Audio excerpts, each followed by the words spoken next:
Assalamualaikum warahmatullahi wabarakatuh. Waalaikumsalam warahmatullahi wabarakatuh. Selamat pagi anak-anak. Pagi. Oke, sebelum mulai pelajaran silakan disiapkan dulu kayaknya. Sebelum memulai belajar, marilah kita berdoa. Berdoa mulai.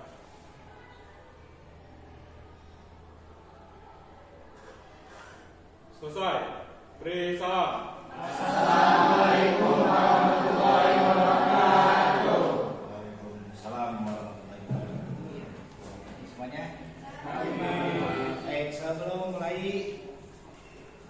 kita karena terbiasa setiap pagi di awal pembelajaran selalu menyanyikan lagu Indonesia Raya sebagai bentuk rasa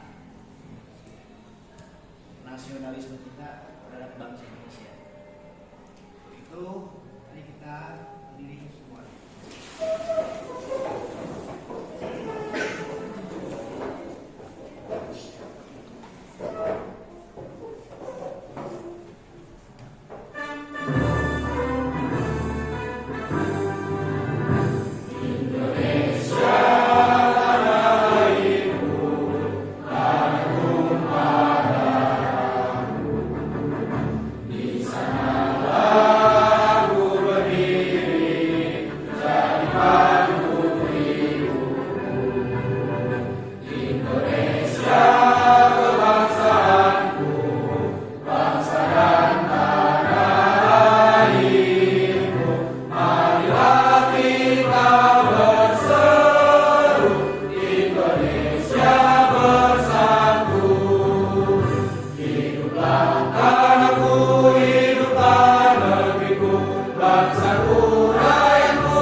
Pertama Abdul Aziz, Sehat Aziz, Alicia, Aisyah, Sehat Aisyah, Alicia,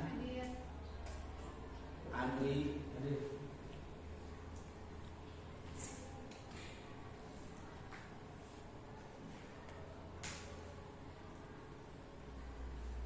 Haidar, Dea, Dedi Iskandar, Dewi, Lila,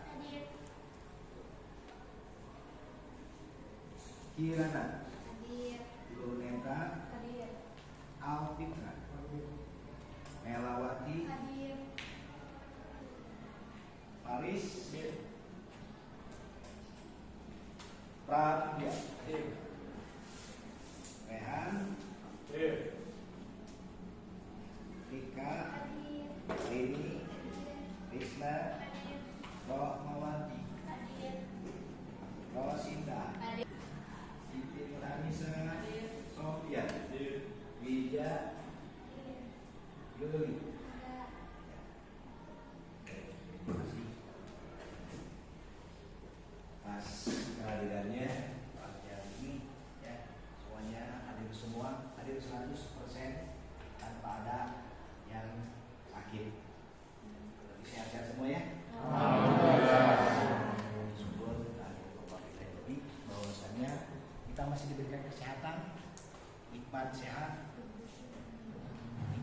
menikmati sinar pagi di pagi hari, kita harus tetap bersyukur walaupun kita tidak diberikan apa, tapi diberikan kesehatan itu sudah suatu anugerah bagi kita. Ya, saja. Baik, kita mulai ke pembelajaran hari ini. Sebelum mulai pembelajaran,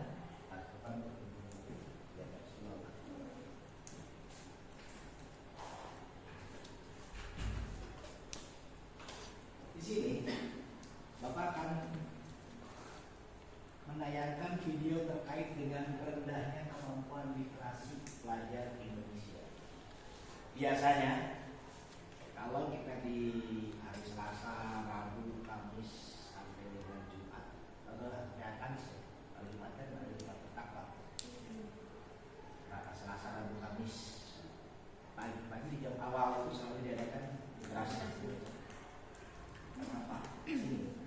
Lihat tayangan video ini.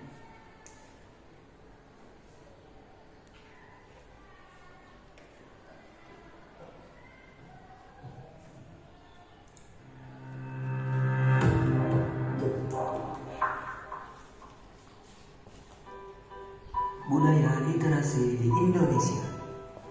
Apa itu literasi?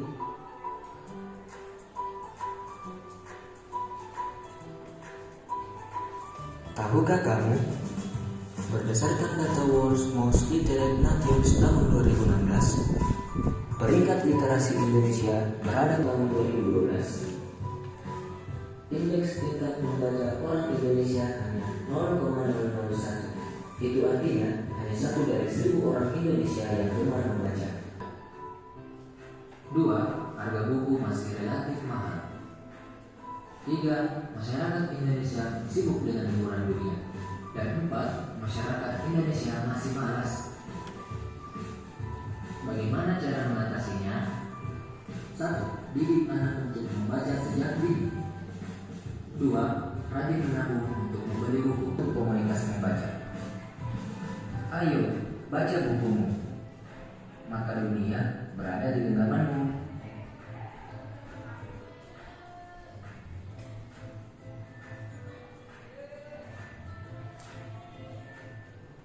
Indonesia peringkat berapa? Peringkat kedua di bawah, bukan peringkat kedua di atas. Perbandingannya 1:1000. Ini rendah nilai budaya literasi kita di Indonesia. Selanjutnya Bapak akan bertanya kepada kalian terkait dengan literasi. Apa kemampuan literasi baca dan tulis itu penting? Ya, siapa yang mau jawab? Ya. Jawab. Izin menjawab Pak, menurut saya literasi ini sangat penting karena literasi dapat membantu kita dalam berkomunikasi, memahami informasi, serta menggunakan teknologi. Sekian dari saya. Assalamualaikum warahmatullahi wabarakatuh. Ada lagi yang bisa menjelaskan terkait dengan literasi? Ya, terus bisa. Baik. Izin menambahkan, kemampuan literasi bisa menambah kita untuk menambah wawasan dan juga memahami kita dalam melakukan sesuatu. Terima kasih. Ya, Allah. Literasi. Jadi dengan literasi dunia bisa kalian genggam. Karena dengan kalian banyak membaca, apalagi sekarang media-media informasi itu gampang. Ya. Jadi walaupun di sana tadi risetnya di sana karena kurangnya buku, tetapi dengan teknologi sekarang lebih gampang lagi, ya, lebih gampang lagi. Kenapa? Semua rata-rata siswa itu sudah memiliki handphone yang canggih. Kalau di zaman Bapak belum ada handphone acan. Waktu sekolah kalian sudah masuk generasi yang hebat, generasi yang menurut ini generasi apa? Generasi Z. Ya, jadi harus bisa mengikuti. Selanjutnya yang kedua. Kenapa kemampuan literasi pelajar Indonesia itu rendah? Ada yang bisa menjelaskan? Kenapa kemampuan literasi di Indonesia itu rendah? Tapi bisa, ya. Kenapa budaya literasi kita itu rendah? Ya. Pak izin, Ya. karena Mas Generation lebih ke generasinya lebih sering ke HP, sering menggunakan HP. Contohnya kayak lihat-lihat aplikasi TikTok dan lain sebagainya. Oke, terima kasih. Jadi kurang penggunaan. Yang namanya handphone itu bukan digunakan untuk sarana pengetahuan, tetapi apa? Hiburan, main-main, TikTokan. Terus apa? Sekarang itu banyak lagi media sosial yang lainnya kan. Apalagi yang lebih itunya game, yang lebih parah. Bapak pernah nanya ke siswa, kenapa sering ngantuk di kelas? Pak malamnya begadang ngapain? Main game. Sebetulnya begadang belajar atau ngaji, ternyata main game. Itulah di sana. Budayakan dari sekarang ini yang namanya baca. Jadi kemampuan transfer ilmu dari seorang guru itu paling 50%. 50%-nya kalian itu baca. Budayakan baca itu penting. Jadi kalau kalian sering membaca, pengetahuan itu akan bertambah. Pembendaharaan, pengetahuan. Walaupun tidak ada dalam pelajaran, pasti kita kalau berpikir kritis, kita itu akan mencari di mana pengetahuan itu bisa kita cari. Bisa dipahami? Bisa. Oke, tuh di sana terkait ini. Selanjutnya kita masuk ke materi. Kita mempelajari tentang pendudukan Jepang di Indonesia. Pekan kemarin Bapak sudah menjelaskan materi sebelumnya terkait dengan masuknya Jepang ke Indonesia atau tentang modernisasi dan ekspansi Jepang. Kita mau pelajari lagi di sini materi-materi ini. Jadi penting bagi kalian. Karena apa? Negara Indonesia dijajah oleh beberapa negara termasuk Jepang. Jepang ini negara yang hebat, negara yang sangat hebat sampai sekarang. Apa yang kalian tahu dengan negara Jepang?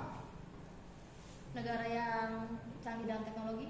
Canggih dalam teknologi, ada lagi. Negara yang bersih dan disiplin. Hah? Negaranya bersih dan disiplin akan waktu. Ya, dan yang bersih dan disiplin akan waktu. Beda dengan negara Indonesia. Negara Indonesia katanya disiplin. Masuk jam 7 datang setengah 8. Orang Jepang itu masuk jam 7 datang jam 6.30. Nunggu apa? Gerbang dibuka. Beda dengan orang Indonesia. Nunggu apa? Gerbang ditutup. Itu orang Indonesia. Terus ada lagi? Ya. Jepang terkenal dengan para pemimpinnya yang memegang teguh prinsip. Oke, bagus, Rehan. Ada lagi? Pak, Ya. menjelaskan sedikit tentang prinsip, salah satu prinsip yang ada di Jepang untuk menghilangkan rasa malas dan juga rasa untuk menjadi disiplin. Ya. Prinsip ini disebut dengan prinsip Kaizen. Ya. Di mana prinsip ini dapat prinsip ini tuh kayak membiasakan hal-hal positif dari diri kita sehari-harinya untuk dilakukan sebagai rutinitas kita sehari-hari dan menjadi budaya. Kalau nggak salah prinsip ini juga kalau menurut saya jika diterapkan di negara kita itu sangat bagus gitu Pak. Iya, bagus. Terima kasih. Ya, apa? Maris, oke, hebat. Budaya disiplin. Kenapa? Budaya disiplin itu penting.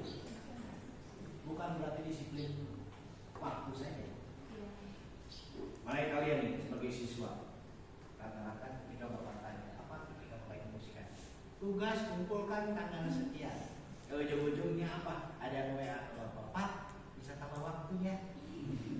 Pak bisa tambah waktunya Pak telat waktunya gini-gini. Ya udah. Nah di sana. Kalau di Jepang udah nggak ada istilah seperti itu. Disiplin. Terus budaya disiplin Jepang perlu kita terapkan di dalam diri kita sebagai generasi masa kini sekarang. Negara Jepang, walaupun negara yang pernah menjajah kita, tapi kita bisa mengadopsi budaya-budaya yang ada di Jepang. Bisa. Seperti di sini. Apa? Ini tentang apa? Wisatanya pasti yang namanya Jepang terkenal dengan apa? Apa?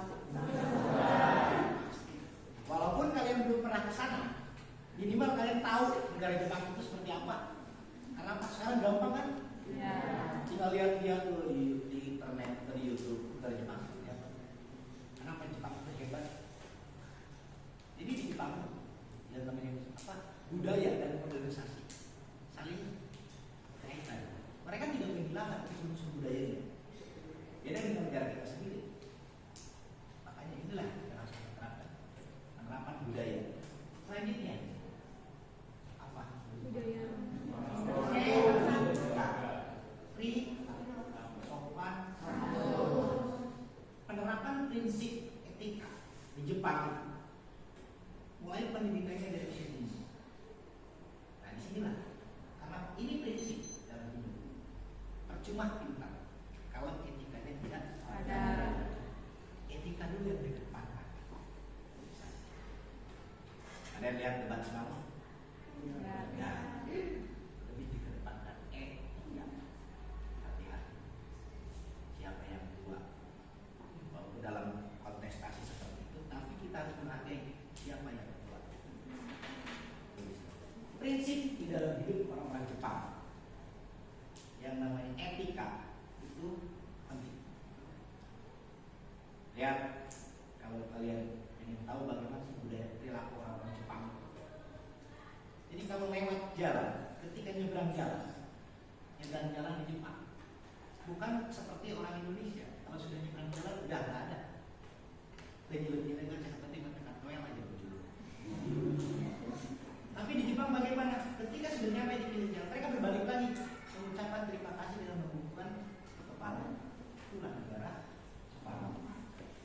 Perlu kita pilih budaya terapkan. Kalau di Indonesia diterapkan seperti itu, sedikit. Aneh. Padahal bagus kan perilaku seperti itu. Terima kasih. Selanjutnya, negara Jepang mengekspor kendaraan. Tetapi negaranya apa? Mereka tidak banyak menggunakan kendaraan pribadi. Beda dengan negara kita. Negara kita negara konsumen. Produksi hasil kalau negara Jepang diimpor ke negara diekspor ke negara Indonesia. Walaupun di negara kita di Jakarta penerapan ganjil genap, apa yang digunakan? Hari ini hari Senin ganjil, beli 2 mobilnya. Hari ini ganjil, besok beli lagi yang satu lagi yang genap. Pintar orang Indonesia, cerdas berpikir ke sana. Kenapa? Tidak mau menggunakan sarana. Di negara Jepang mereka lebih memilih jalan kaki atau menggunakan sarana. Dan tanya, oh bilang Pak, masa sih Pak? Lihat saja, gitu. Banyak. Terus ada lagi. Apa? Militernya, teknologi perangnya sangat canggih. Negaranya kecil, kalau kita bandingkan negara dengan kepulauan Jawa, kemudian Pulau Jawa, negaranya kecil. Tetapi dalam hal antisipasi mereka lebih dulu. Jepang. Terus bagaimana negara Jepang? Di Jepang itu menggunakan apa sistem? Apa? Ya? Wajib militer. Jadi warganya itu ketika usia 17 tahun sampai 20 tahun sudah wajib militer. Kenapa? Apa tujuannya? Ketika tentaranya habis, ada tentara cadangan. Kan negara seperti Jepang, Cina, Korea Utara berasa. Sana mereka menggunakan seperti itu. Persiapan. Baik. Jadi ya, kalian paham di sini. Selanjutnya, terkait dengan tujuan pembelajaran hari ini. Di pekan kemarin Bapak sudah membagi kelompok untuk pertemuan hari ini. Di materi hari ini kita membahas tentang pendudukan Jepang di Indonesia di berbagai bidang. Jadi kalian lakukan secara diskusi, ini diskusi secara berkelompok, menganalisis dampak baik dampak positif maupun dampak negatif. Nah, sebelum masuk ke materi terkait dengan dampak pendudukan Jepang di Indonesia, silakan kalian masuk ke dalam atau bergabung dalam kelompok masing-masing yang telah Bapak bagi pekan kemarin. Oke, silakan. 7-8. Lupa lagi nggak kelompoknya?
modernisasi dan perkembangan imperialisme. Apa sih imperialisme? Hah? Apa imperialis? Sistem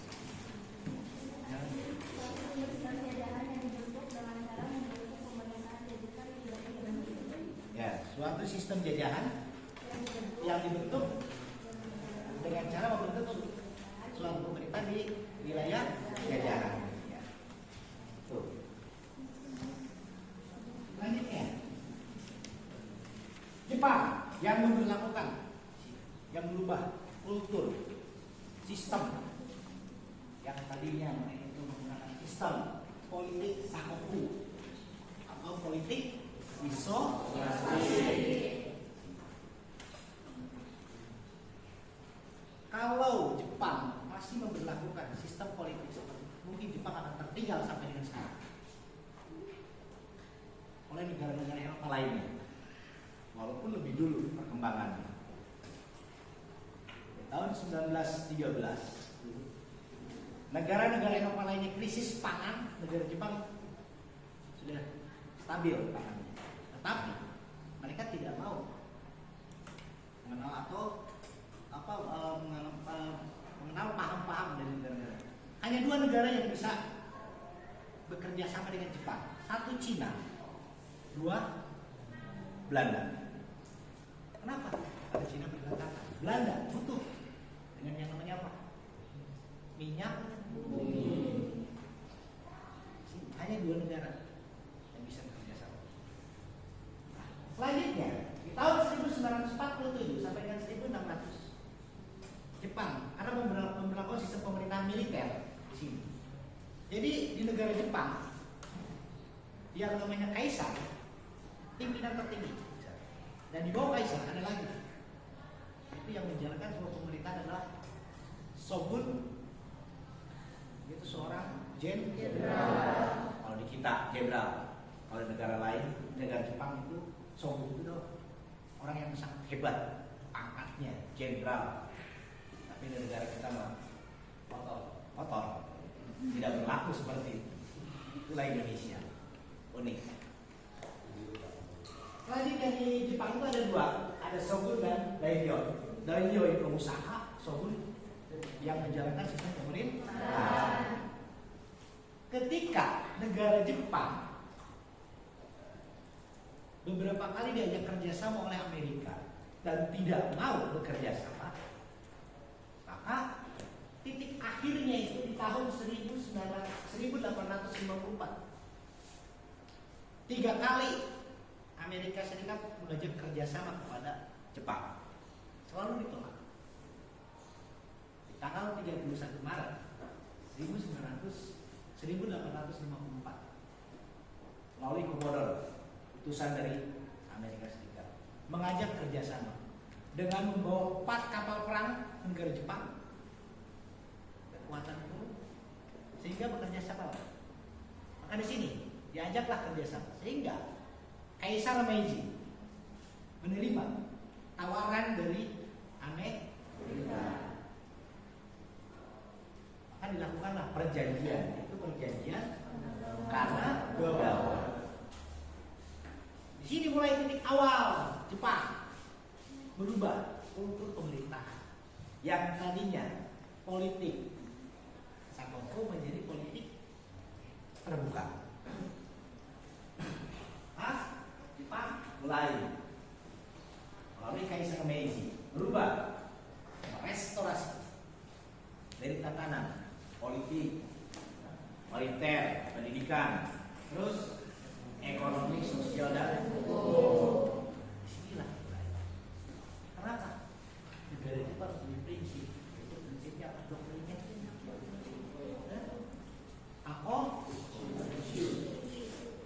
Akois ini, jadi 8 penjuru dunia di dalam di bawah satu atap. Satu atapnya siapa? Kaisar Jepang. Jadi membawahi 8 penjuru dunia. Karena apa? Jepang mempunyai ajaran Shinto, yaitu jalan dewa. Maka Jepang hadir sebagai negara imperialis baru. Negara yang sangat imperialis. Ketika menjadi negara imperialis, mulailah Jepang melakukan apa? Imperialis. Yang pertama, perang Sino-Jepang, Cina dengan Jepang di tahun 1894. Selanjutnya perang Rusia dengan Jepang. Negara Rusia saja, negara yang sangat, kalau dulu masih belum Rusia, masih Soviet, masih bisa dilawan. Hebatnya Jepang. Setelah Rusia menginvasi jajahan Prancis di Indochina, seluruh jajahan Prancis diinvasi. Dan yang keempat, Jepang membentuk persekutuan 3 negara yang disebut dengan Fakta Tripartit.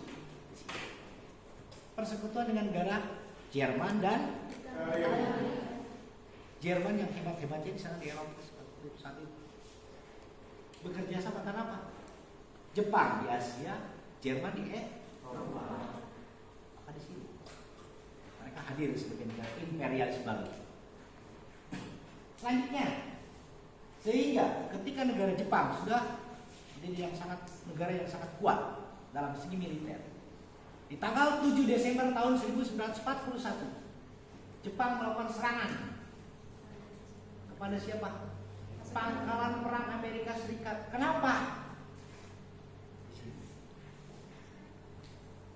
Karena Jepang ingin menguasai Asia Timur. Ketika ingin menguasai Asia Timur, sana ada pangkalan perang Amerika Serikat di Pearl Harbor, Hawaii. Sini, mulai. Tujuannya apa? Apa tujuannya?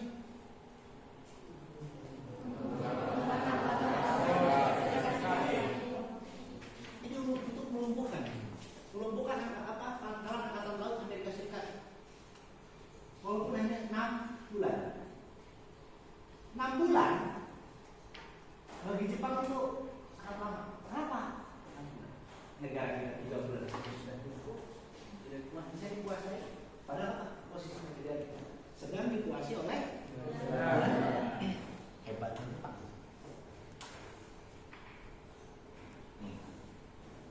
Maka disinilah mulai Jepang melakukan sekarang ini dokumentasi. Lalu Bapak sudah menayangkan filmnya. Inilah kedatangan Jepang. Selanjutnya, kedatangan Jepang di Indonesia. Lihat ini.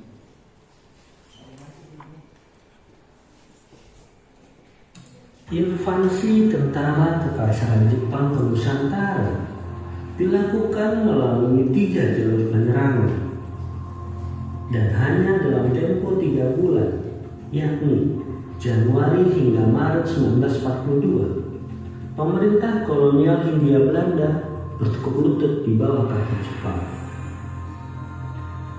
Kekaisaran Jepang mendeklarasikan perang terhadap Belanda pada 10 Januari 1942. Keesokan harinya, Jepang membombardir Manado dan Danau Tondano yang menyediakan pangkalan yang bagus untuk pesawat amfibi. Dari kemah, pasukan Jepang dipecah 2. Pasukan pertama menginvasi Kendari, Sulawesi Tenggara pada 24 Januari dan berlanjut dengan Februari.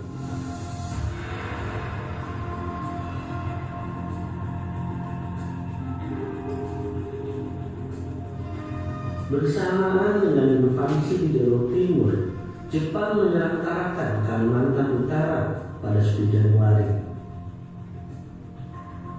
Targetnya untuk menguasai fasilitas 700 sumber minyak.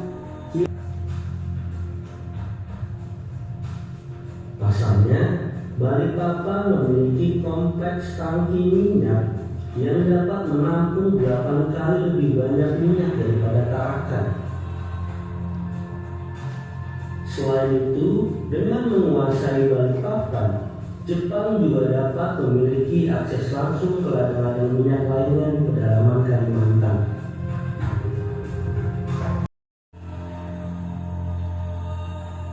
Namun, ultimatum ini diabaikan. Belanda tetap menghaluskan industri di Balikpapan dan Samarinda. Akhirnya Jepang menyerang Balikpapan pada 23 Januari. Pada 31 Januari, Jepang merebut Banjarmasin, Kalimantan Selatan melalui serangan menjepit dari laut dan darat. Tujuannya untuk menguasai lapangan terbang strategis sebagai persiapan untuk menduduki Pulau Jawa. Dan Tenggara dimulai dengan invasi kembali pada 19 Februari. Kemudian lanjut ke Pulau Lombok, Nusa Tenggara Barat pada 9 Januari. Kemudian berlanjut ke wilayah Nusa Tenggara Timur, yakni Pulau Flores pada 9 Mei dan Pulau Sumba pada 16 Mei. Bala tentara Jepang Jalur Tengah juga menginvasi Pulau Jawa. Mereka mula-mula mendarat di 7 Maret. Penaklukan Hindia Belanda melalui jalur barat dilakukan oleh armada ke-25 Jenderal Yamashita.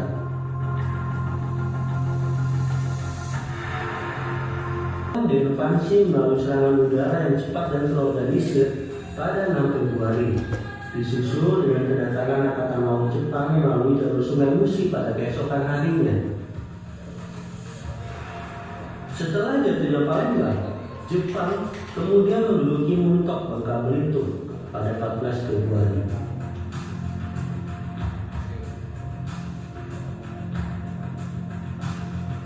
Bersama bala tentara Jalur Tengah, mereka menginvasi Jawa pada 1 Maret. Pasukan Jalur Barat mendarat di Teluk Banten dan eretan-eretan Indramayu, Jawa Barat. Sampai akhirnya Jepang berhasil menguasai Batavia pada 5 Maret 1942 dan memukul mundur pasukan Belanda ke Lembang, Jawa Barat.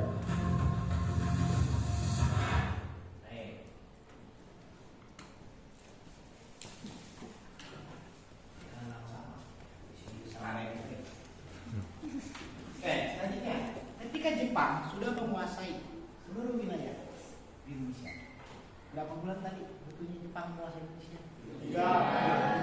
Tidak butuh lama, hanya 3 bulan. Jika kita dikuasai oleh negara Jepang selama berapa tahun? 3,5 tahun atau 3 tahun 8 bulan. Diawali dengan menduduki Tarakan, kemudian Minahasa, Sulawesi, Balikpapan, dan Ambon. Dilanjutkan lagi pasukan Jepang, Pontianak, Makassar, Banjarmasin, Palembang, Bali. Dan di bulan Februari masuk lagi ke Banten. Jadi sini cepat. Karena apa? Tadi di awal kita itu butuh 6 bulan Jepang untuk menguasai Asia Timur, termasuk Indonesia. Karena apa? Tahu Indonesia itu penghasil minyak bumi. Dari sini. Dan tadinya mereka suka belanja dari Belanda. Ketika tahu Indonesia itu penghasil minyak bumi, maka ingin menguasai Indonesia. Dan dijadikan Indonesia itu sebagai benteng pertahanan terhadap negara Jepang. Selanjutnya, Belanda menyerah pada Jepang. Setelah Jepang menguasai seluruh wilayah Indonesia, Belanda menyerah kepada Jepang, menyerah tanpa syarat. Tanggal berapa? 8 Maret 1942 diadakan perjanjian, yaitu perjanjian Perjanjian penyerahan kekuasaan. Penyerahan kekuasaan Hindia Belanda kepada pemerintah Jepang, pemerintah militer Jepang. Setelah Indonesia dikuasai oleh Jepang dan diserahkan oleh Belanda kepada Jepang, maka status Indonesia menjadi kekuasaan Jepang. Maka Jepang bagi wilayah Indonesia, wilayah militer. Setelah Indonesia dikuasai oleh Jepang, upaya bangsa Jepang untuk menarik simpati bangsa Indonesia. Bagaimana supaya bangsa Indonesia tertarik terhadap atau menarik tersimpati terhadap Jepang? Apa di sini? Jepang mengaku sebagai saudara tua. Nah, disinilah apa propaganda yang dilakukan oleh Jepang. Jepang saudara tua.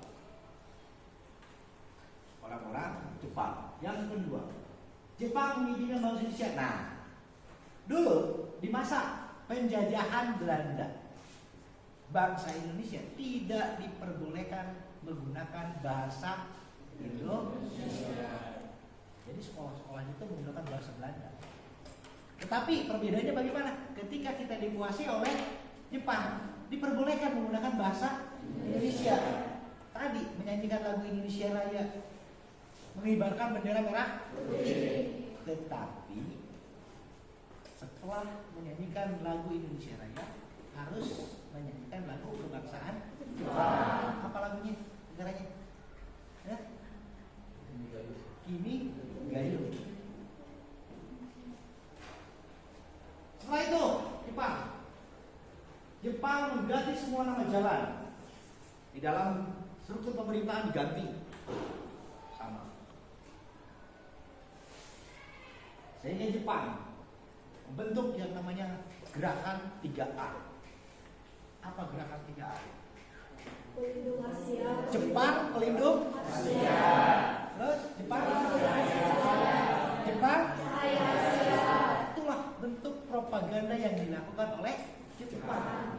Jepang pelindung Asia, Jepang pemimpin Asia, Jepang cahaya Asia.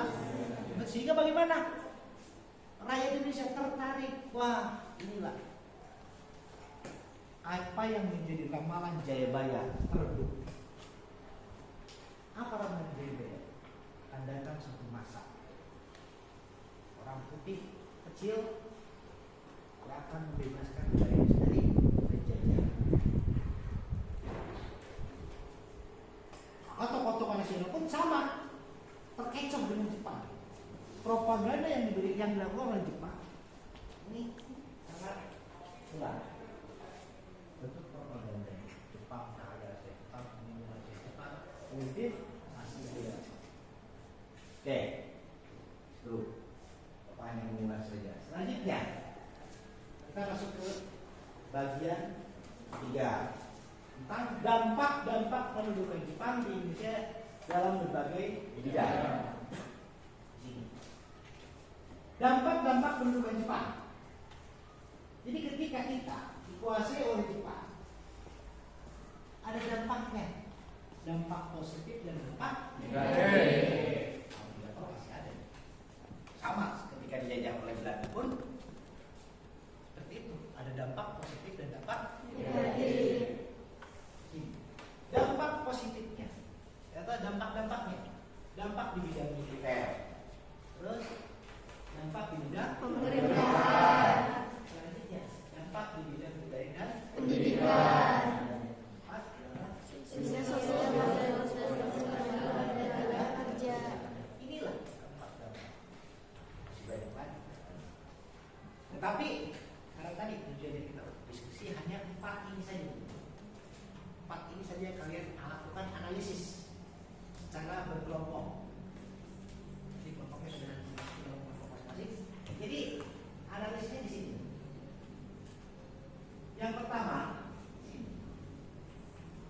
Kalian sudah bentuk kelompoknya? Sudah. Ya. Terus lakukan analisis materi tersebut mulai dampak positif dan negatif serta inilah yang terakhir, nilai-nilai budaya yang dapat diterapkan oleh generasi masa kini. Kalian sebagai generasi masa kini, apa mau generasi baru lah, dari sana. Tuh, selanjutnya kelompok 1. Kelompok 1 menganalisis tentang dampak di bidang militer. Kelompok 1-nya nih 1. Kelompok 5 dan kelompok 5. Nanti walaupun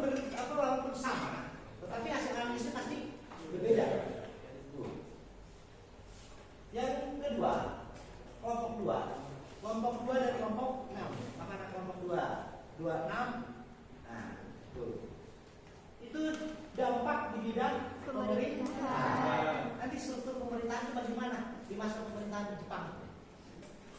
Apa yang nanti kalian tahu di pemerintahan itu? Selanjutnya, dampak di bidang kelompok 3 dan 7. Mana kelompok 3? 3, 7. Nah, dampak di bidang budaya dan pendidikan. Dan kelompok 4 dan 8. 4, 8. Nah, itu dampak di bidang sosial, mobilitas perempuan dan tenaga kerja. Nanti kalau kalian mempelajari tentang di bidang pemerintahan, di bidang pemerintahan yang sampai sekarang masih ada bukti peninggalan Jepang. Kalian tahu? RT dan ada di sini anak RT. Siapa anak RT? Amnah. Amnah anak RT.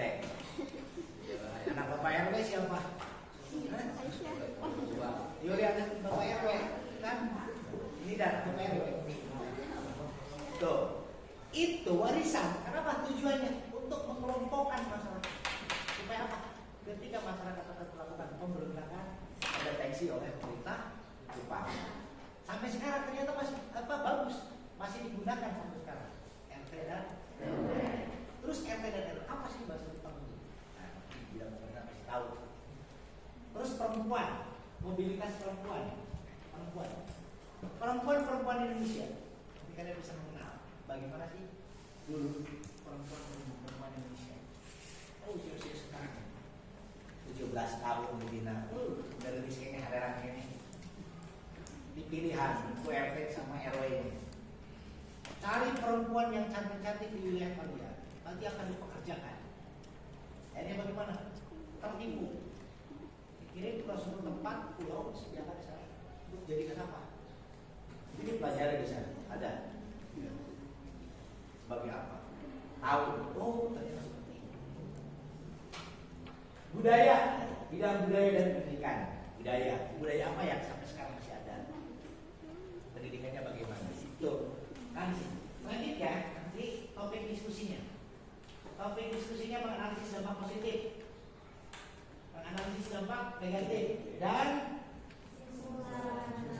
nilai budaya yang dapat diterapkan oleh generasi masa kini. Oke, silakan. Kita lagi diskusi. Ada waktunya di sini. Diskusinya 15 menit cukup? Cukup nggak? Kalau ada yang belum paham, silakan tanyakan lagi. Siap? Siap. Lakukan analisis nanti bapak kasih LKPD. Mulai dari sekarang.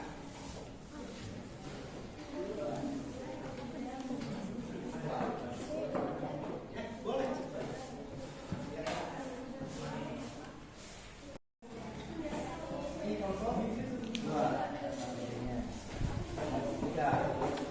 Apa geser sini? Sofa ke sebelah sana, biar sofa ke sebelah sana. Nah, silakan hilang.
Nih, materinya bisa ambil dari sini.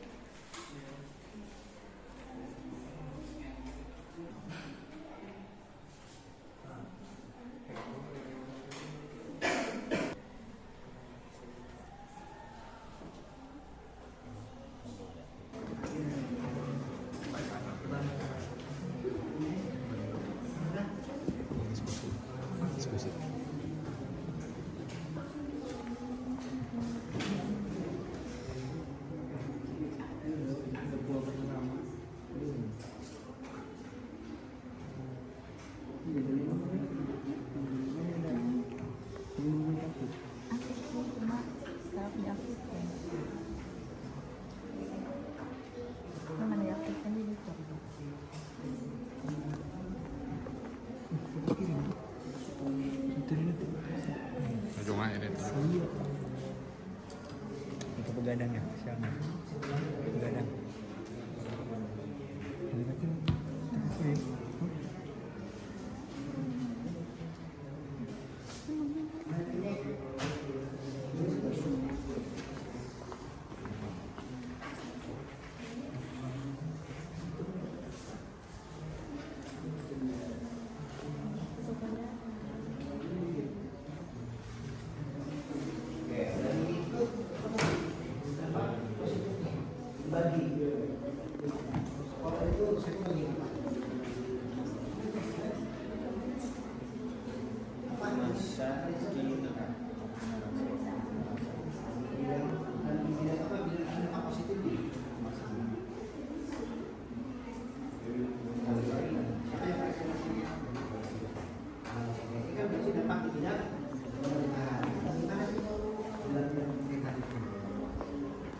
Terus budaya apa yang bisa kita terapkan dari bidang pemerintahan tersebut? Bisa, Pak.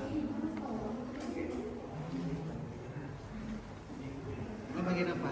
Menulis. Menulis doang. Nanti yang presentasikannya siap harus menjelaskan, bisa menjelaskan.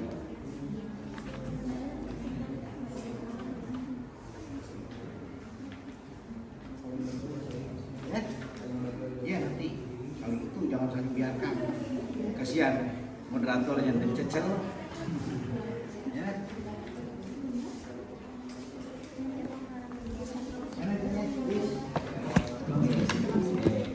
Dibagi tugas ya, bagi tugas. Ini sebagian apa? Bagi kesimpulan. Terus Positif negatif. dampak positif negatif. Nanti moderatornya lihat. Nanti yang dipresentasikan kesimpulan doang. Kesimpulannya semuanya baca. Nanti kan Bapak tahu. Ini kelompok 3 dengan kelompok sama itu 7. Pasti kan hasil analisis itu berbeda kan? Oh di sini. Paham? Paham.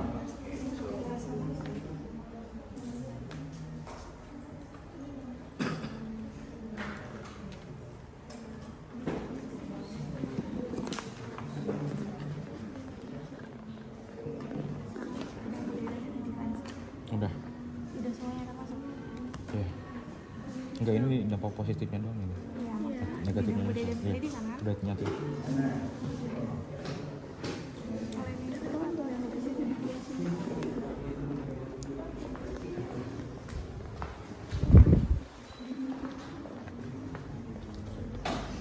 Anissa. Dibagi nggak? Dampak positifnya siapa? Ida sama Anissa. Negatif. Yang membuat kesimpulan? Kamu dia, ketua bertanggung jawab. Siapa? Paling bertanggung buat ini apa ya?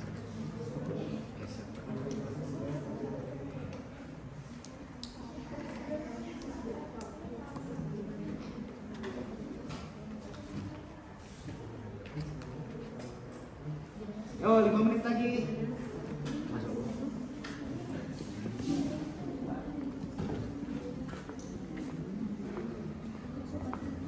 Tetap ya. Oke.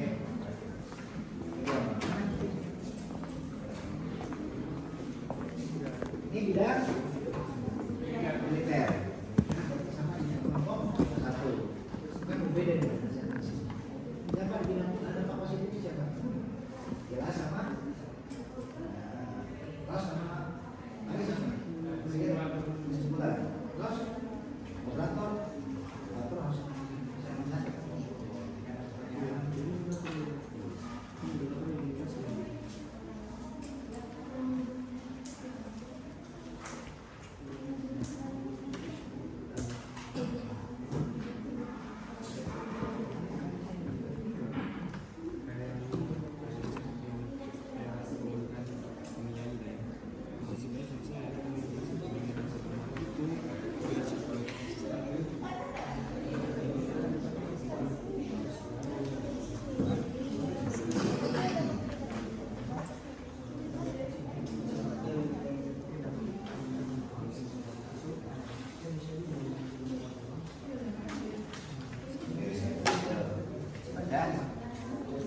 Mana? Ya ditulis sama semua. Lain, ada tulis namanya. Nama tulis nama dulu. Masing-masing. Nama kelas F4. Mana?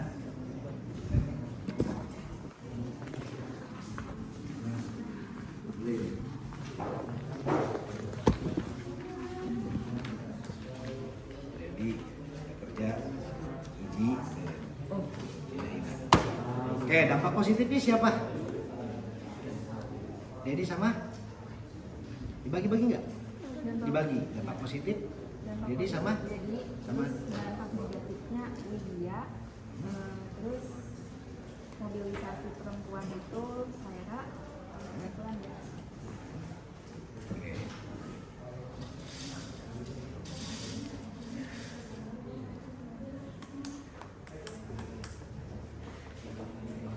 Udah ketemu. Tapi kesimpulannya berarti ngambilnya yang mana kesimpulannya?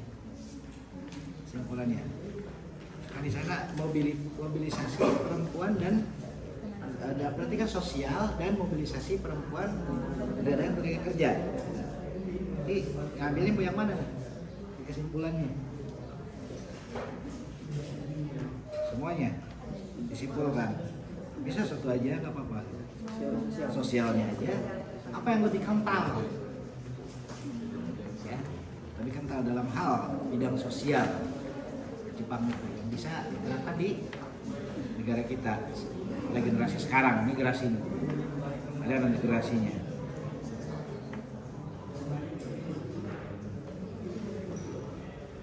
Oke, sok. Lanjutkannya? Iya, terima kasih Pak. Siap. Nah, oke, udah.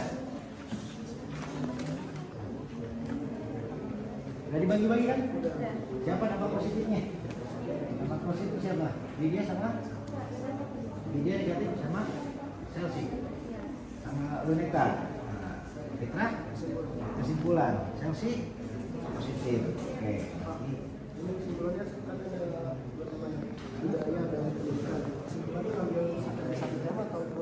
Mau dua-duanya nggak apa-apa, mau satu aja nggak apa-apa.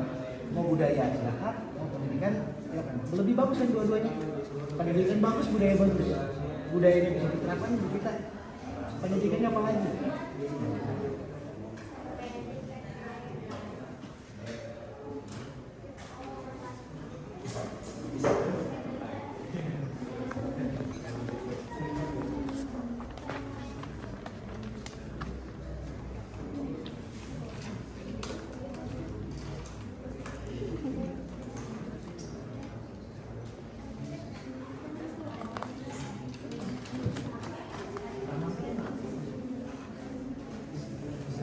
Lanjutkan ya.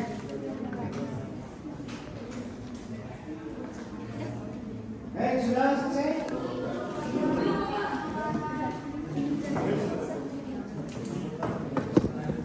Ini yang dipresentasikan, jangan bilang di LKPD. Silakan, yang catatan kalian aja dulu. Ya. Nanti LKPD bisa nyusul. Udah?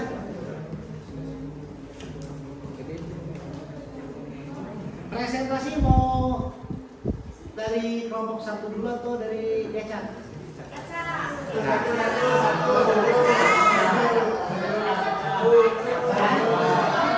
Dulu tampil ke 1 kelompok 6. Kedua kelompok 2. Ketiga 7. 4. Kelima sampai kelima kelompok 1. 6 kelompok 5. Ketujuh kelompok 3. 8. Oke. Baik. Untuk mempersingkat waktu, silakan kelompok 8 untuk mempresentasikan hasil diskusinya. Kelompok 6 mana? Sebelumnya, kami dari kelompok 6 izin memperkenalkan diri. Perkenalkan, nama saya Mustafa sebagai moderator. Saya Rika Sukmawati. Saya Isa Regina Putri. Saya Rini Nurani. Berdirinya kelompok kami di sini akan menyampaikan analisis kami dari dampak positif dan negatif dalam bidang pemerintahan pada masa pendudukan Jepang di Indonesia. Yang pertama, dampak positif dalam bidang pemerintahan. Dibolehkan penggunaan bahasa Indonesia. Jadi saat Jepang menguasai Indonesia, Jepang memperbolehkan bangsa Indonesia menggunakan bahasa bangsanya. Yang kedua, pembentukan Umiai, yaitu sebuah lembaga ekonomi yang dibentuk oleh Jepang pada masa penjajahan. Yang ketiga, menyanyikan lagu Indonesia Raya. Yang keempat, mengibarkan bendera merah putih.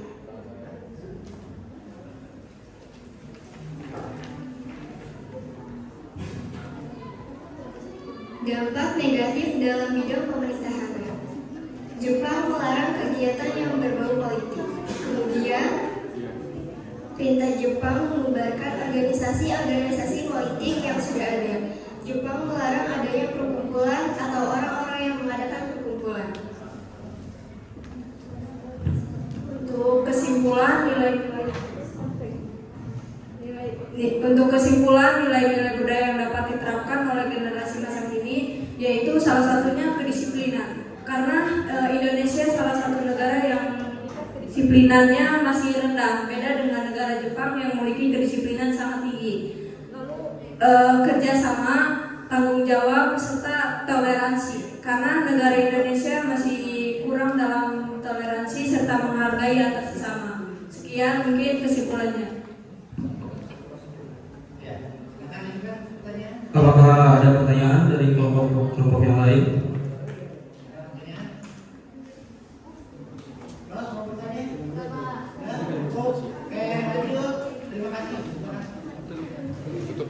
Demikianlah beberapa hal yang bisa saya sampaikan. Sebelumnya saya mohon maaf yang sebesar-besarnya kepada teman-teman apabila dalam penyampaian tadi mungkin ada kesalahan kata atau beberapa penyampaian yang menyinggung hadirin sekalian. Saya sini hanya manusia biasa yang tidak luput dari kesalahan. Kurang lebihnya mohon maaf. Wallahul muwaffiq ila aqwamit thoriq. Wassalamualaikum warahmatullahi wabarakatuh.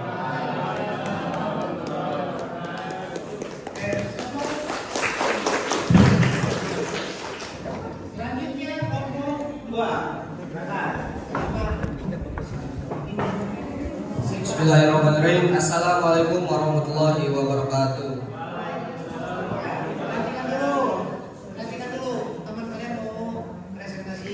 Izin teman-teman untuk mempresentasikan. Kami dari kelompok 2 akan menyampaikan analisis kami tentang dampak-dampak pendudukan Jepang dalam bidang pemerintahan. Untuk yang pertama adalah dampak positifnya. Dampak positif dari pemerintahan Jepang yaitu dibolehkan penggunaan bahasa Indonesia, pembentukan Kumiai, jenjang sekolah, pembentukan strata masyarakat, sistem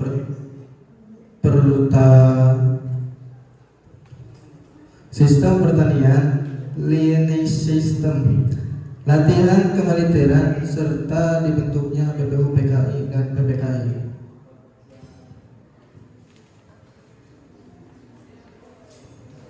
Dampak negatifnya yaitu Jepang melarang kegiatan yang berbau politik. Kemudian perintah Jepang membubarkan organisasi-organisasi politik yang sudah ada. Jepang melarang adanya perkumpulan atau orang-orang yang mengadakan perkumpulan.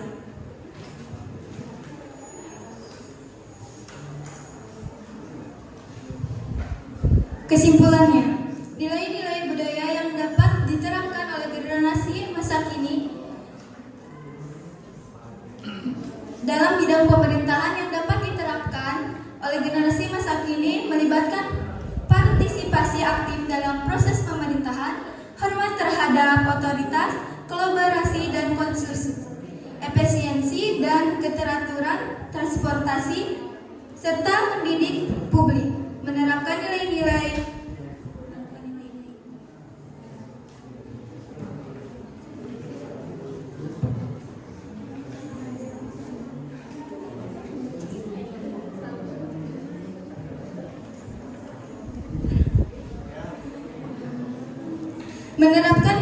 ini dapat membantu generasi masa muslim dalam membangun masyarakat yang lebih baik, memperkuat demokrasi, dan menjaga akuntabilitas serta integritas dalam pemerintahan. Cukup sekian yang bisa kelompok kami sampaikan. Apabila ada yang ingin bertanya silakan.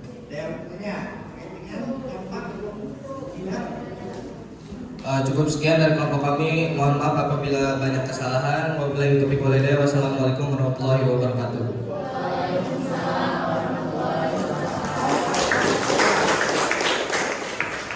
Selanjutnya kelompok 7.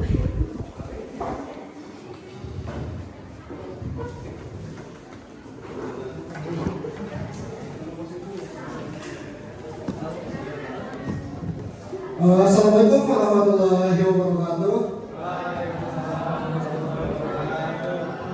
Perkenalkan, kami dari kelompok 7. Kami di sini akan sedikit memaparkan tentang budaya dan pendidikan. Kami akan sedikit memaparkan tentang dampak positif dan dampak negatif. Untuk itu dipersilakan.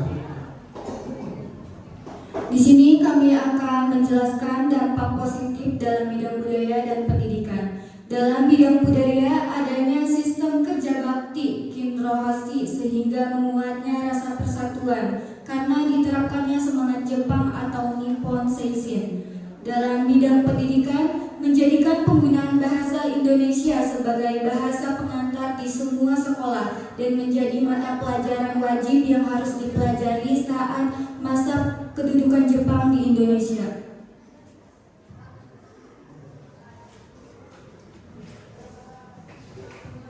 Dampak negatif dalam bidang budaya dan pendidikan. Dalam bidang budaya, adanya seikere. Rakyat Indonesia wajib melakukan seikere atau cara penghormatan dengan membungkuk 90 derajat setiap pagi kepada Kaisar Jepang, Tenno Haika. Rakyat Indonesia juga harus menyanyikan lagu kebangsaan Jepang, yaitu Kimigayo. Penghormatan ini tentu saja tidak sejalan dengan budaya asli Indonesia, sehingga menimbulkan pertentangan. Dalam bidang pendidikan, dampak negatif dari kebijakan pendidikan masa pendudukan Jepang adalah turunnya jumlah murid dan sekolah serta guru disebabkan tidak semua sekolah dibuka, serta adanya pengaturan baru terkait bahasa yang digunakan sehingga guru harus dilatih kembali dalam pelatihan bahasa Jepang. Baik, langsung ya ke kesimpulannya. Untuk bidang budaya dan pendidikan yang dapat diterapkan bagi generasi muda masa kini melibatkan multikulturalisme, pemanfaatan teknologi pendidikan, pengembangan keterampilan abad 21, pendidikan inklusif, konservasi budaya, pendidikan lingkungan. Semua ini bertujuan agar setiap individu memiliki rasa terampil, berpikir kritis, dan memiliki kesadaran terhadap nilai budaya dan pendidikan.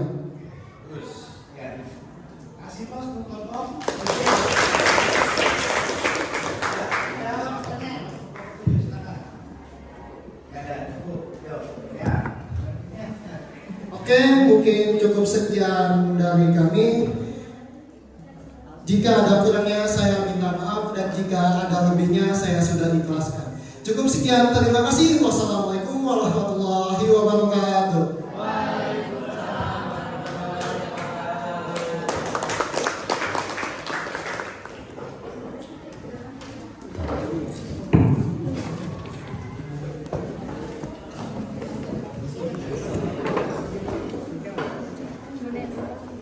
Bismillahirrahmanirrahim. Assalamualaikum warahmatullahi wabarakatuh. Sebelum mengumumkan hasil analisis dari kelompok kami, izinkan kami untuk memperkenalkan diri. Saya sebagai moderator Pramudia Nur Samesta Hidayat. Saya Siti Nuranisa. Saya Kirana Nur Ajiza. Saya Nida Yahuda. Selanjutnya, izinkan kami untuk mengemukakan hasil analisis kami terkait dampak bidang sosial, mobilisasi perempuan dan tenaga kerja pada pemerintahan Jepang di Indonesia.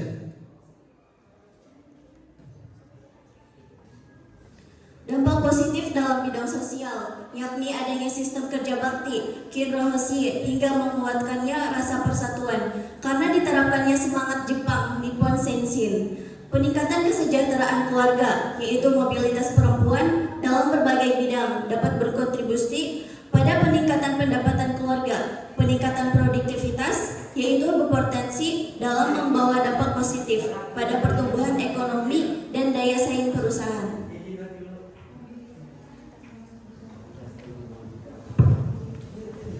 Dampak negatif dalam bidang sosial mobilisasi perempuan dan tenaga kerja. 1. Terjadinya kegiatan romusa yang mengakibatkan sengsara dan miskin rakyat. Tekanan kerja berlebihan, yaitu budaya kerja yang sangat disiplin di beberapa negara seperti Jepang, dapat menyebabkan tekanan kerja berlebihan dan masalah kesehatan mental karyawan.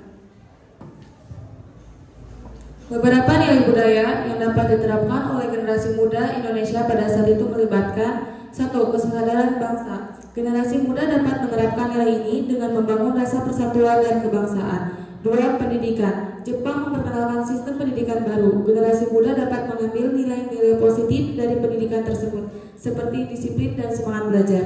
Yang ketiga, kemandirian. Generasi muda dapat belajar untuk menjadi mandiri dan berkontribusi pada pembangunan masyarakat mereka sendiri. Cukup sekian. Wassalamualaikum warahmatullahi wabarakatuh.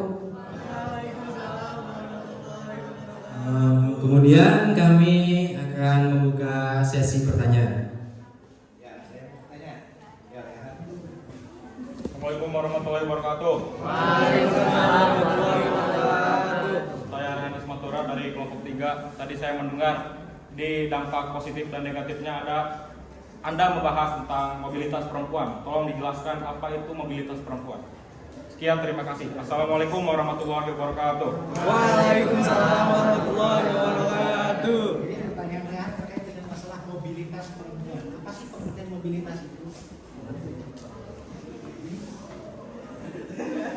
Mengacu pada geraknya kemampuan dan kesempatan perempuan untuk bergerak, berkembang, serta berpartisipasi dalam berbagai aspek kehidupan. Cukup.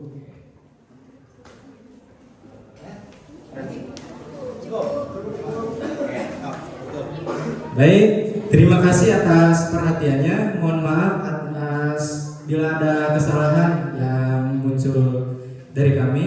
Khairun nas amqamina, sebaik-baik manusia bermanfaat bagi manusia lain. Allahumma fiq wa barik. Wassalamualaikum warahmatullahi wabarakatuh.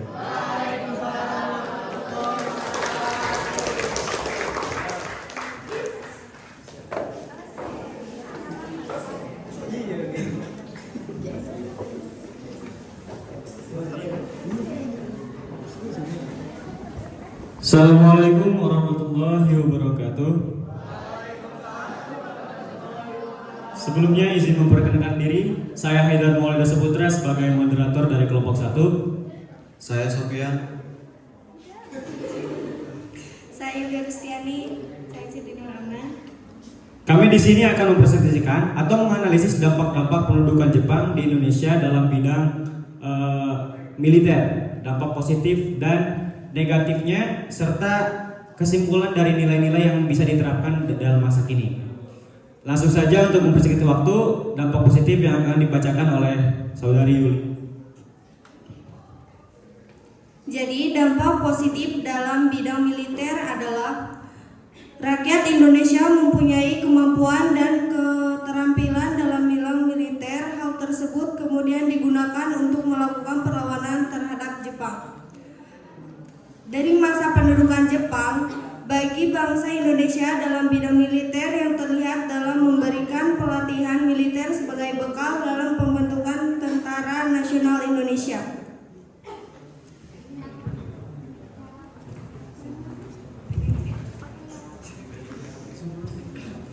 Dampak negatif, Jepang melatih rakyat Indonesia di bidang militer untuk kepentingan Jepang, yaitu membantu Jepang dalam berperang melawan sekutu dengan dalih sebagai persiapan kemerdekaan Indonesia.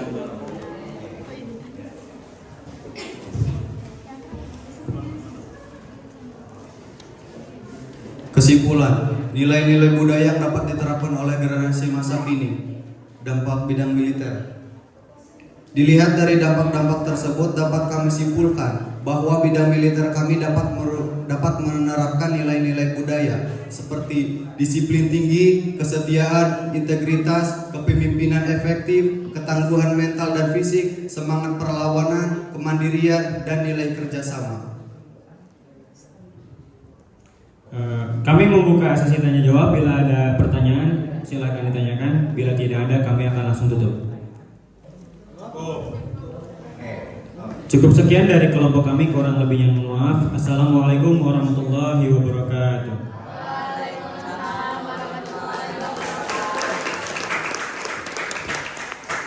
Selanjutnya kelompok 5. Assalamualaikum warahmatullahi wabarakatuh.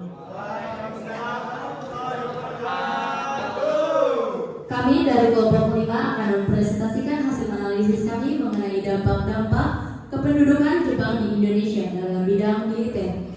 Sebelum itu, izinkan saya memperkenalkan diri. Saya Rosita sebagai moderator. Saya Alicia. Saya Dina Berlianti. Dan saya Baris Ramadan. Baik, langsung saja. Yaitu kami akan membahas pada bidang militer, dampak positif, negatif, dan kesimpulan. Dampak positifnya akan dibacakan oleh Dila. Oke, dampak positif dalam bidang militer mencakup modernisasi angkatan bersenjata, kontribusi dalam operasi, perdamaian, dan pengembangan teknologi bersenjata, di mana Jepang memberikan pelatihan militer sebagai bekal dalam pembentukan Tentara Nasional Indonesia. Terima kasih. Jepang melatih rakyat Indonesia di bidang militer untuk kepentingan Jepang, yaitu membantu Jepang dalam berperang melawan sekutu, di mana Jepang menggunakan Indonesia sebagai sumber daya strategis untuk mendukung upaya perang mereka. Terima kasih. Baiklah, untuk kesimpulan, jadi pada intinya dampak-dampak pendudukan Jepang di Indonesia tentu saja berpengaruh terhadap Indonesia saat ini. Dampak positif dan dampak negatif yang dihasilkan Jepang untuk Indonesia memiliki keterkaitan, lalu menjadi komponen-komponen yang membentuk Indonesia pada masa sekarang ini. Dan tentu saja dampak-dampak tersebut terdapat nilai-nilai budaya yang dapat kita terapkan pada generasi masa ini. Salah satu contohnya adalah nilai-nilai pantang menyerah dan rela berkorban demi negara. Kalian mungkin sudah tahu tentang jika kalian kehabisan peluru, jadilah peluru. Apakah kalian tahu? Enggak. Nah, dalam militer Jepang terdapat istilah pasukan Jepang yang berani mati yang disebut dengan kamikaze. Kamikaze adalah pasukan udara serangan khusus yang dibentuk oleh Laksamana Madya Takijiro Onishi. Pada Perang Dunia II, pasukan ini rela melakukan serangan bunuh diri yang dimana ribuan orang melakukan serbuan nekat atau yang disebut dengan banzai dengan menabrakkan pesawatnya ke sarang musuh. Tentu saja bukan poin bunuh diri yang dapat kita terapkan pada masa ini, tapi nilai dari pantang menyerah dan juga rela berkorban. Terima kasih. Kami persilakan untuk sesi tanya jawab. Baiklah, jika tidak ada yang menjawab akan saya tutup. Sekian presentasi dari kelompok 5. Kurang lebihnya mohon maaf. Wassalamualaikum warahmatullahi wabarakatuh. Selanjutnya kelompok 3.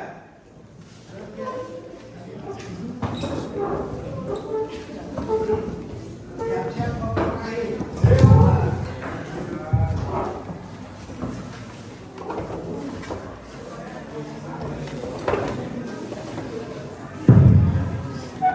Assalamualaikum warahmatullahi wabarakatuh. Izin memperkenalkan diri, saya Rehan Ismatura. Saya Abdul Aziz. Dan saya Arisna Nuryawati Silvia. Saya Dewi Sinta. Kami dari kelompok 3, berdirinya kami di sini akan memaparkan hasil diskusi dari kelompok kami mengenai dampak penjajahan Jepang di bidang budaya dan pendidikan. Yang pertama adalah dampak positifnya. Kepada yang bertugas, dipersilakan. Dampak positif dalam bidang budaya dan pendidikan. Selama penjajahan Jepang di Indonesia, terdapat beberapa dampak positif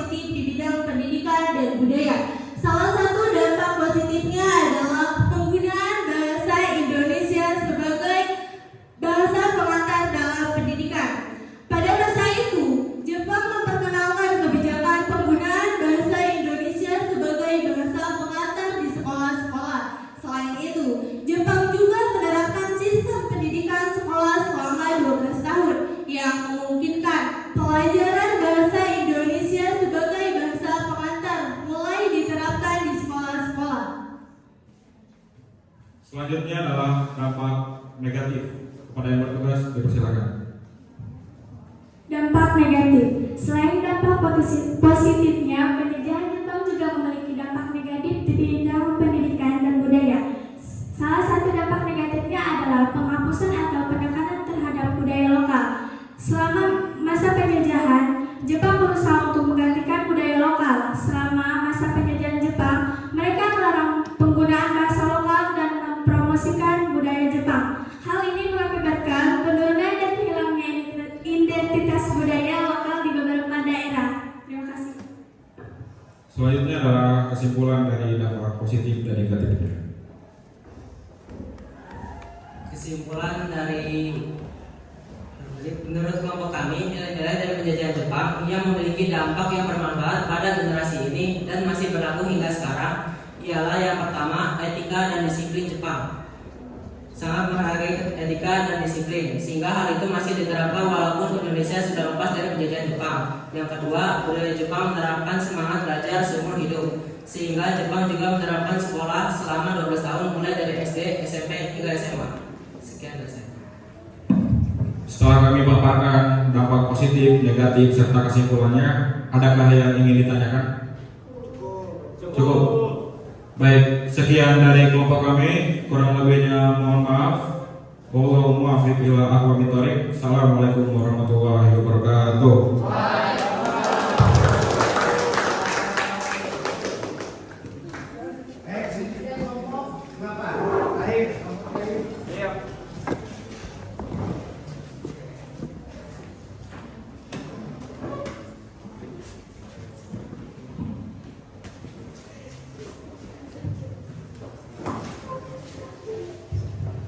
Assalamualaikum warahmatullahi wabarakatuh. Kami dari kelompok 8 akan memaparkan hasil diskusi terkait dampak penjajahan Jepang dalam bidang sosial, mobilisasi perempuan dan tenaga kerja. Sebelumnya izinkan saya untuk memperkenalkan diri. Nama saya Dedi Iskandar. Nama saya Nurdian Musa. Saya Diarogatul Hasanah. Saya Sairani Anastasia. Untuk itu tidak usah banyak kata, marilah kita simak penjelasan dari rekan-rekan saya. Dampak positif dalam bidang sosial, mobilisasi perempuan dan tenaga kerja. Dampak positif bidang sosial. Dampak positif pendudukan Jepang dalam bidang sosial yakni adanya sistem kerja bakti Kenroshi hingga menguatkan rasa persatuan karena diterapkannya semangat Jepang Nippon Seishin. Selanjutnya dampak positif dalam bidang mobilisasi perempuan. Pengakuan hak asasi, mobilisasi tenaga kerja termasuk perempuan mungkin telah munculkan kesadaran akan hak asasi manusia, terutama hak-hak pekerja yang dapat menjadi dasar gerakan hak sipil dan buruh di masa depan. Selanjutnya dampak positif dalam tenaga kerja. Prinsip-prinsip manajemen modern, peningkatan keterampilan kerja, sistem pendidikan dan pelatihan yang diperkenalkan oleh Jepang membantu meningkatkan kemampuan tenaga kerja lokal.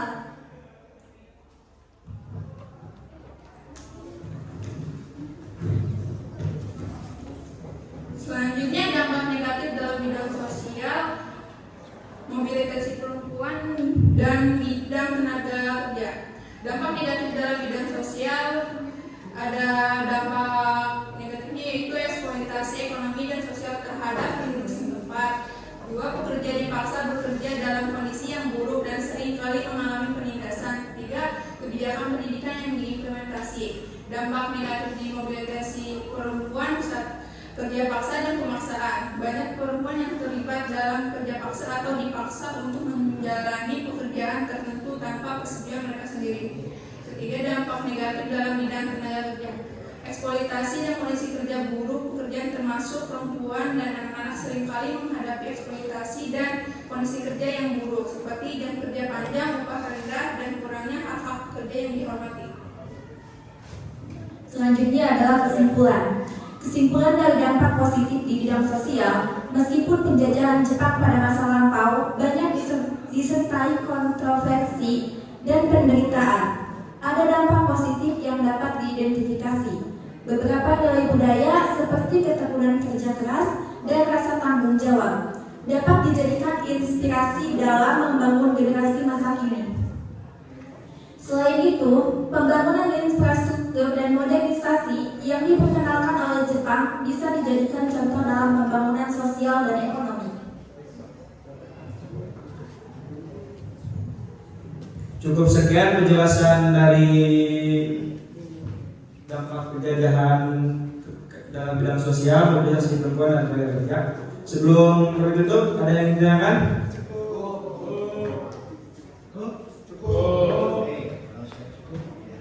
Terima kasih. Sekian. Wassalamualaikum warahmatullahi wabarakatuh.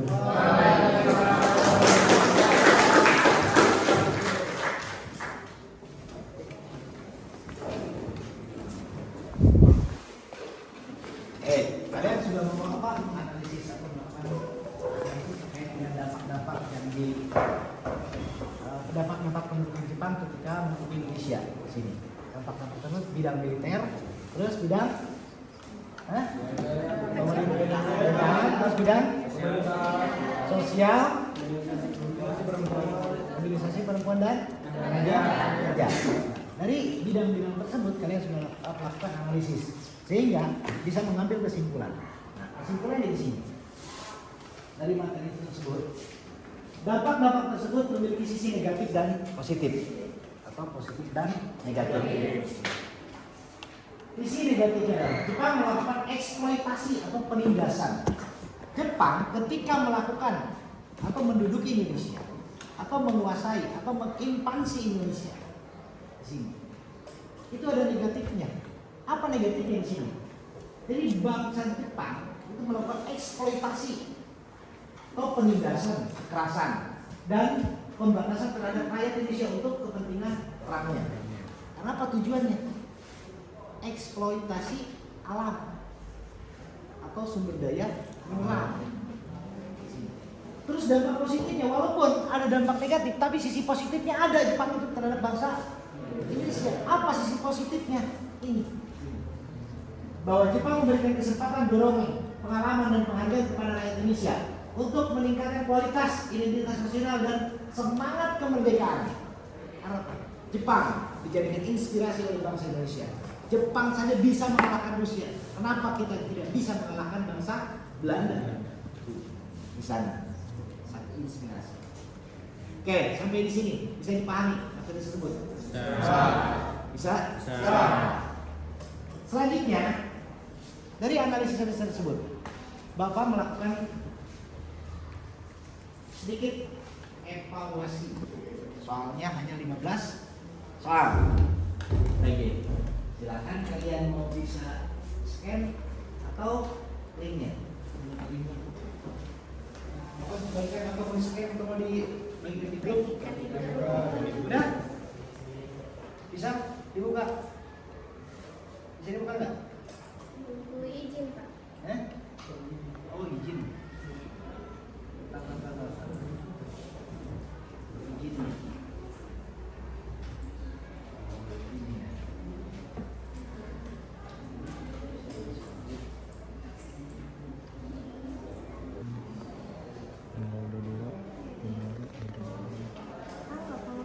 Tanggal 2 kan baru? Iya.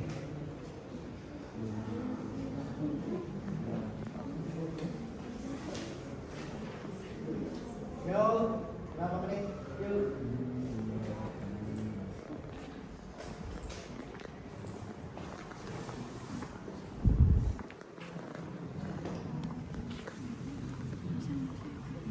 Satu, dua, tiga, empat,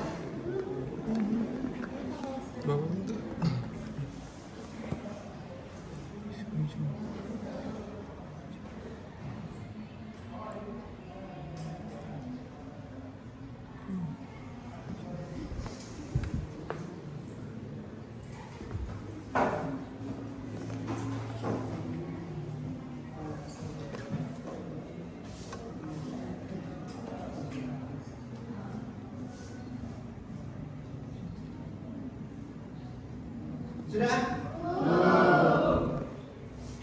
Cukup. Nah, karena waktunya sudah habis, ya. Nanti tinggal dikirim saja ke Bapak. Oke, Bapak tutup dulu. Perhatian dulu sini. Yang dikirim saja sampai batas waktunya. Oke. Evaluasinya. Jadi pertemuan hari cukup sekian. Sampai ketemu lagi kita di pekan yang akan datang. Saja pekan depan berarti materinya terkait dengan apa? Organisasi-organisasi pada masa pendudukan Jepang. Itu. Baik. Biasa. Akhir dari penutupan apa? Jasa. Apa jas merah? Jasa. Bung Karno mengatakan bangsa yang besar adalah bangsa yang menghormati apa? Jasa apa? Lawan. Tuh. Ingat itu semua. Terima kasih. Pertemuan hari ini cukup sekian. Kurang lebihnya mohon maaf. Sampai ketemu lagi di pekan depan. Assalamualaikum warahmatullahi wabarakatuh. Waalaikumsalam.